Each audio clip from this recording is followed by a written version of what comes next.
एक मामूली सा लगने वाला बुखार अक्सर हम उसे नजरअंदाज कर देते हैं, ना? पर ये असल में हमारे शरीर का एक अलार्म है, एक वार्निंग कि अंदर शायद कुछ ठीक नहीं चल रहा। और इस अलार्म को हल्के में लेना सच में एक बहुत बड़ी गलती हो सकती है। क्या पता ये किसी बड़ी मुश्किल की पहली घंटी हो।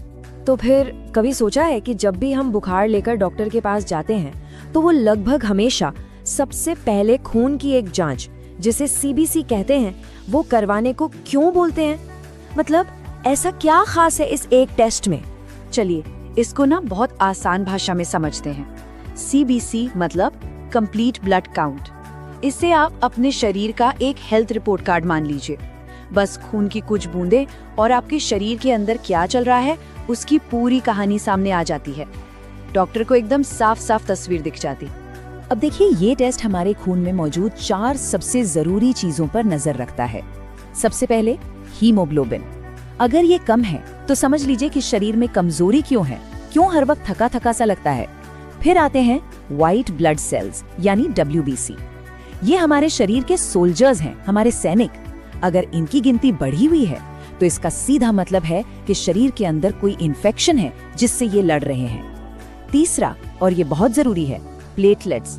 इनकी गिनती अगर कम हो जाए तो खतरा बढ़ जाता है, खासकर डेंगू जैसी बीमारियों में जहां ये बहुत तेजी से नीचे गिरते हैं। और आखिर में रेड ब्लड सेल्स RBC, जो हमारी पूरी बॉडी में एनर्जी पहुंचाते हैं।